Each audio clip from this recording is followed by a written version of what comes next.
Hello, my name is Lee Presser. This is my show. I speak frequently to very interesting people. Some of these conversations are so exciting, so intellectually stimulating, I thought others might like to listen in. This is the reason we started recording Conversation with Lee Presser. Welcome to Conversation with Lee Presser. Tom Gibbons is the state's attorney for Madison County, Illinois. He's therefore the chief elected law enforcement officer for the county. I've asked Mr. Gibbons to come here today to discuss guns, gun violence, and the legal use of armed force by citizens.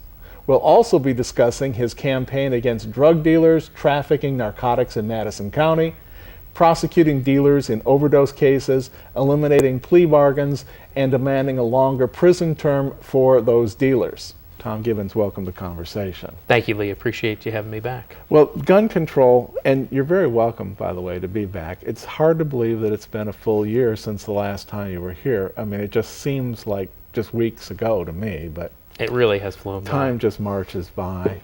I think young people just don't get it. They'll figure it out later on.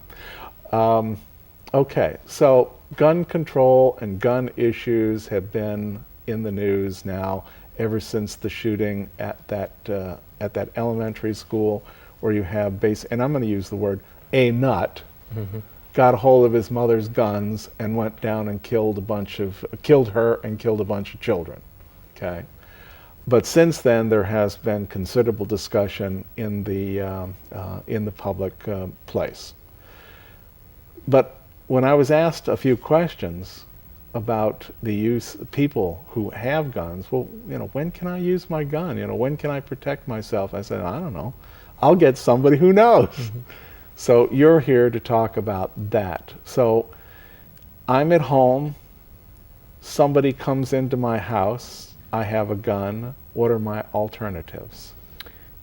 Well, first I just want to say a tragedy like happened at that school in Connecticut is just absolutely heart-wrenching for any of us, any citizen, any parent, and somebody in law enforcement to see something like that happen. It's just horrible. It's just crazy. It's unthinkable. Killing little that children.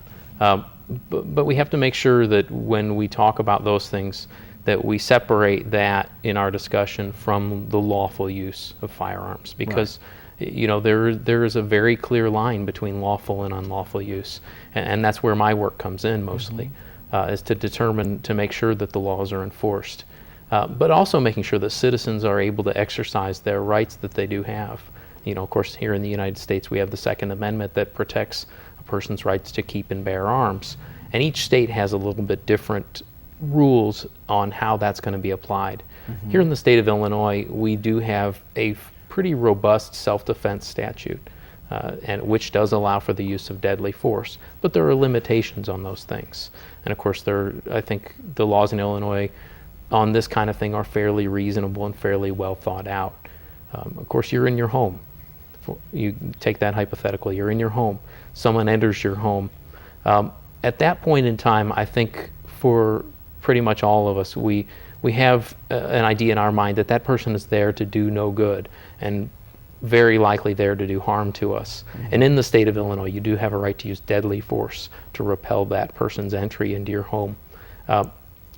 Here, under the Illinois laws, if a person is committing a forcible felony, you have a right to use all necessary force up to and including deadly force. Now, what's the definition of force? Well, there are a whole list of offenses that fall under that, but I'll give you a couple of examples. An armed robbery, a residential burglary, those are the kinds of things that come to mind most readily, where a person is going to use force to commit a felony, and of course in the instance where it's inside of your home, that I think you have the most protection. There's a concept called a castle doctrine here in the United States, and I would say Illinois sort of has a modified castle doctrine. Your home is your castle, and you have a right to defend it with whatever force necessary to protect yourself, to protect your family and your property. And so Illinois law is very allowing of that. Now you're on the street. You're walking, on the street, and suddenly somebody walks up. Stick them up. Give me all your money. Okay. So you stick them up, you give them all the money. Now they're going away from you, running away from you. You're carrying your weapon. May you then at that point pull it out and use it? Well, I do not have a lawful right to carry a firearm. And anyone who doesn't have a lawful right to carry a firearm on the street can't do it. We don't have concealed carry here in the state of Illinois yet, although the federal appellate court has given a mandate to the Illinois legislature to write a statute for concealed carry to allow it. That remains under court review, further court review. But at this point in time, a person does not have a right to lawfully carry a firearm. So in that circumstance, you would not have your firearm lawfully. You would be violating the law, committing a felony by possessing your firearm concealed out on the street. So at that point, if you were to do that, you would not be within your legal rights because you're not allowed to have a gun there. There are some people who are licensed to carry weapons. Yes. Correct? In the case of the person who is at this stage, and I know Illinois law is about to change somewhere over the next 6 months, but in this case, right now, somebody who's lawfully allowed to carry a weapon, if there is a fleeing felon, someone who has just robbed you and is running away, and then the person took out this gun that they're allowed to have on them and shot this person in the back, you're the state's attorney. What do you think about that? Well, I think it's going to be a factual determination of what was going on in that moment. Does the person who used that weapon and used that deadly force, is that person still in a reasonable fear of threat or harm? That violent felony or that forcible felony, whether that's still in process or whether it's over, and that person, the offender, is fleeing. If that person is sufficiently fleeing and the possibility of threat to the individual is waning, then of course there's going to have to be some balancing. As the threat becomes less, the right to use that force also becomes less. So it's going to be a factual determination that ultimately is going to come across my desk. 100 years ago, here in Madison County, if that circumstance occurred and somebody was fleeing and they were shot while running away, most likely that would have been acceptable. At what point and for what reason has that changed from your perspective? Well, I don't know. I can't speak for what happened 100 years ago. I can only speak for the society we live in today. I think we try and have a reasonable balancing. Our Constitution and the laws here in Illinois and in the United States are an attempt by us to make some sense out of all this craziness that can happen in our world, and to try and balance out the rights of individuals versus society and how those things have to play out. I'm going to use my judgment, I'm going to use my values and my experience to weigh out what is right and wrong, what is reasonable and unreasonable. And even if I deem something to be unreasonable, a jury of the public, made up of 12 members of the public, may disagree with me, and they could make a decision at a case that's contrary. But I am a strong proponent of individual rights, and I'm not ashamed or an abashed supporter of the Second Amendment. I strongly support the right to concealed carry, and those are positions that I've taken consistently as long as I've been state's attorney and well before that, based on my experiences and the way I grew up with very safe, reasonable gun use and handling in my family, what I was taught by my father and the things that I learned growing up. But with those rights also comes great responsibilities, which leads me back to this tragedy we were talking about. I think you pointed out a very important element to what happened in that case. And that was that we had an individual with substantial mental health problems. Issues, yes. We also have that coupled with an individual who lawfully possesses the guns, the mother. We as gun owners, people who are exercising our constitutional rights, be it guns or something else, even free speech, we have to exercise those rights responsibly and carefully. And we have to understand that with those great rights do come great responsibilities.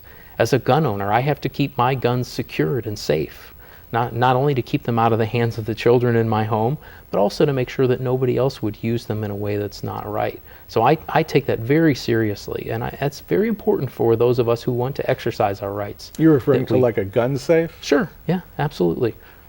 Those are things, those are very powerful tools that we keep And to have those things, we have to take the responsibility and be responsible to make sure that they don't get into the wrong hands, as happened in that terrible school shooting.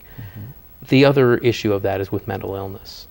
We have, I think, a very, very sad problem here in our society where many people who suffer from mental illness go untreated. There are no resources for them. In the criminal justice system, we deal with this every single day.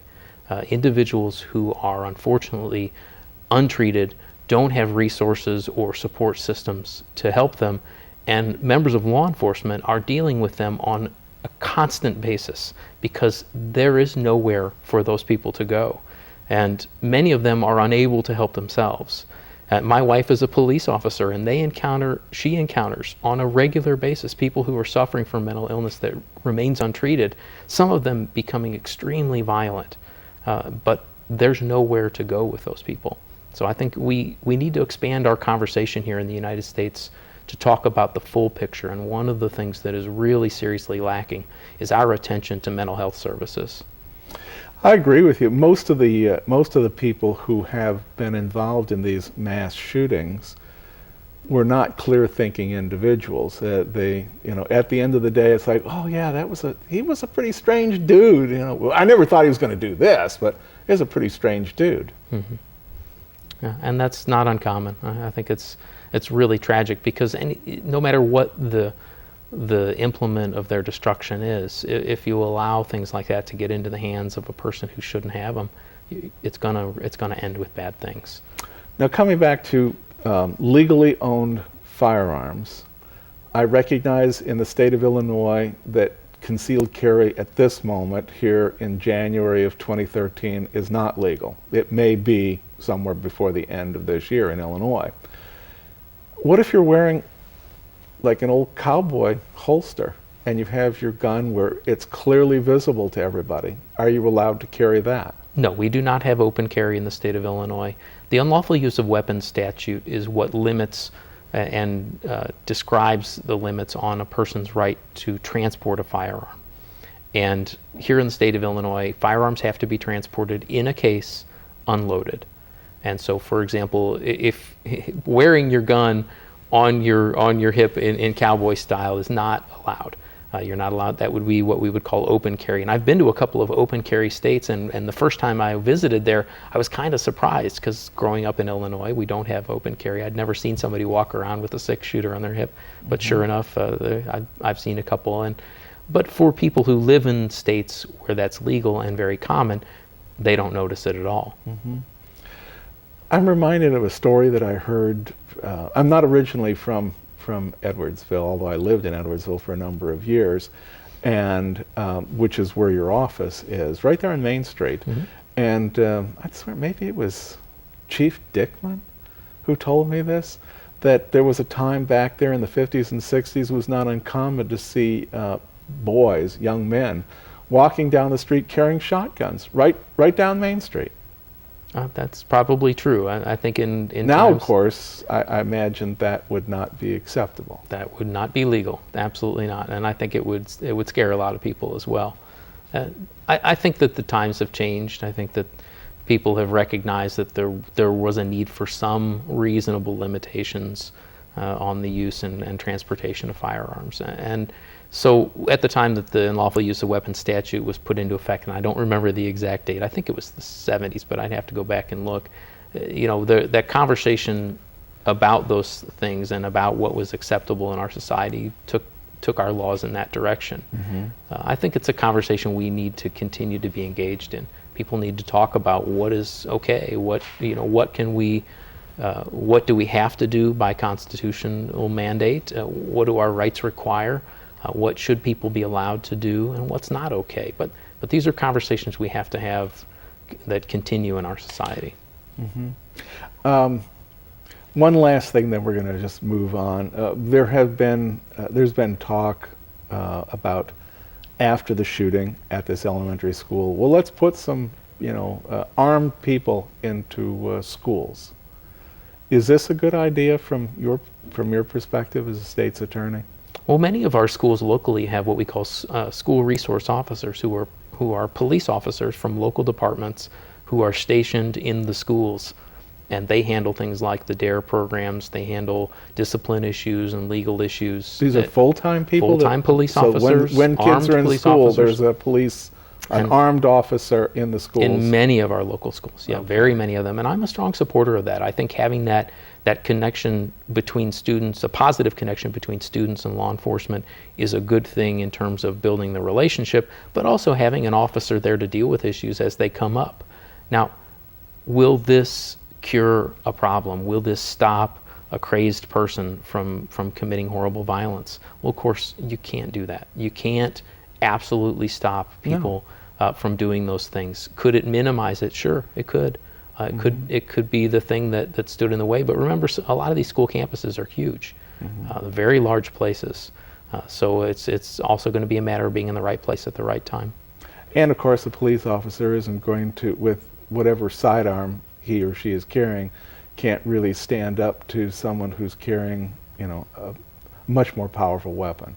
That could be an issue, although some of our officers are pretty fine shot. Good. So. Now, as I said in the introduction, we're going to switch subjects here. We're done with guns, and let's move on to criminals who are bringing drugs into Madison County. This is, as I told you the last time you were here when we had this conversation, that I hadn't recognized that had been such an issue until the coroner was here, and he's the one that brought it up about the large number of people that were suddenly, of all ages, that were dying of heroin overdoses. That's been a year since we had that conversation. Tell me what the current status is in Madison County. Well, over the last year, we've done a lot of important things. Done a lot of public education. You mentioned how your conversation with Steve Nunn was an eye-opener for you, and as it was for me. Steve's been a great resource for our community, for getting the information out there, to letting people know that this is a real public crisis that we're going through, and that young people are dying from this. So that wake-up call went out to me and to other people in law enforcement. We've spent the last year not only toughening prosecution, but doing a lot of public education, making sure people are aware. Just this morning, I was over at Triad Middle School talking to the students over there in a big assembly about the dangers of drug use. It's not just the heroin, because what we found out is that the reason why people have moved to heroin is because we have a terrible problem with prescription pill abuse. Opiate-based prescription painkillers are prescribed in this country in alarming numbers. Things like Vicodin you're talking about? Vicodin, Oxycontin, Percocet, those kinds of common names, and legitimately prescribed. That are in the bathroom, in the cabinet. Absolutely. My wife and I tell the story about my wife opening my eyes a little bit. I came home one day, and of course I said, my wife's a police officer, she knows about a lot of this stuff, and so I was talking to her about the connection between prescription pills and heroin. And I said, where's this stuff coming from? How's it all, how are people getting it? She walks back in the bathroom, comes back with one of those brown pill bottles of, unused Vicodin just sitting in the medicine cabinet. And it was an eye-opener to me, and that and other experiences have taught me we have an extraordinary number of prescription painkillers that are sitting in people's medicine cabinets and often being stolen 1 or 2 pills at a time by relatives, friends, neighbors, people who come into the home. And that is fueling an addiction for opiates and opiate-based painkillers that then ultimately leads people to heroin, because the body builds up a tolerance to those drugs and needs more and more and more to get high. And so that's what's led a lot of these young people to heroin. So we've identified the root cause, which is in these prescription painkillers, and I'm promoting a program called Lock Your Meds, which encourages people to either lock them up if they still need them, get a small lock box, you can buy one at Target, Walmart, Home Supply, all that kind of stuff, put them in there, lock them up, so that somebody can't come in and just take 1 or 2 of them out of your bathroom without you knowing. But if you don't need them, another great resource that we now have is we have a county-wide network of prescription drug drop-off boxes located in police departments. And you can check with your local police department and ask them, but we've got them in Alton and at the Sheriff's Department and Highland. They're really all over the place. And so it's a great resource for people who have unwanted prescription pills. They can just take them there. It's like a library book drop box. A lot of them, you just put them in, close the door, and they are gone forever. They're taken to an incinerator and they're destroyed permanently. And that allows people to get those out of their homes and make sure that they don't become accidental drug dealers. Nobody wants to be the supply source for young people starting on drugs. But statistics tell us that 70% of the young people who start abusing prescription pills are getting them from friends and family. Now, this morning you said you had a discussion with some young people at a school. Did you get a sense from them that they understood the consequences of starting down this path, or is it like, yeah? Well, some of them do. And I think the more conversations that we have and the more reality we present them with, the better chance that we have of getting in their heads and being part of their thought process when they're making decisions about what to do. There are always some who believe that they're 10 foot tall and bulletproof. That's one of the problems with youth. But I noticed when I walked around that auditorium today and looked in the faces of those kids, there are a lot of kids that recognize that this is a real problem. They've known somebody that's died, maybe? The first person who died of a heroin overdose after I became state's attorney was a young woman named Shannon Gaddis from Triad School District. When I mentioned her name this morning, there were a lot of heads nodding up and down. They knew who that was. That was a bright young student, a cheerleader, came from a good family and good neighborhood who had fallen into heroin. She has become a symbol to a lot of them of the wrong path to take. So unfortunately, the terrible, tragic death for this family and terrible suffering for them, but her death has now become a symbol to many of the younger people who are following her of what can happen when you make those bad choices. So I think that there were a lot of them that recognized that. But we have to keep doing our job as the adults, as people in public service, as teachers and parents, to keep that conversation going. I just read a book, or reread a book actually, that I think was written back in the 70s or 80s, and it's a novel, and there was a little conversation going on between some doctors who were, and this was staged like in the 70s, maybe late 60s, and the doctors were saying, 10 years ago, drug abuse was really, really, really rare, and I didn't have to deal with this, but now it's becoming more common, and boy, I can just see, it's going to be getting worse, and cocaine is on the way. So what I'm reading there is like, holy cow, there was a time not that many decades ago when there was very, very little interest in the general population in using drugs, maybe alcohol, but not drugs. And now all of a sudden it's become so commonplace that, well, let's just legalize marijuana. Well, I know that there are some states that have done that. There are some people who are proponents of that. The conversation we're having now in this country about that is something that's going to have to be hashed out, whether or not that makes sense. Alcohol is legal, although alcohol is a strong contributing factor in a large number of our violent crimes, and yet it's a legal drug and a legal substance. Is it something, I know that it was banned before and came back, right. Alcohol came back. Did prohibition change the effect of alcohol in our society? I don't know. Do we spend a lot of resources going after people who are creating, manufacturing, transporting drugs, including marijuana? Yeah, we do. Is that the best use of those resources? I don't know. That's a conversation we really need to engage in seriously, whether or not we're really spending our resources wisely and making the best choices. I understand what you're saying. By the way, we got just a little less than 5 minutes here, so if there's things you want to cover, make sure you say them now. But the presidents of Mexico, not just one, have commented regularly that, hey, the real problem here is not that drugs are coming across the border from Mexico, it's that there's a big thirst up there in the United States for these drugs. And that's what I find very concerning, is how many people feel they need that escape. Well, and then of course there were legislators who decided that they needed to put some laws there. Well, I think that you have to use a multi-pronged approach when you're dealing with drug addiction.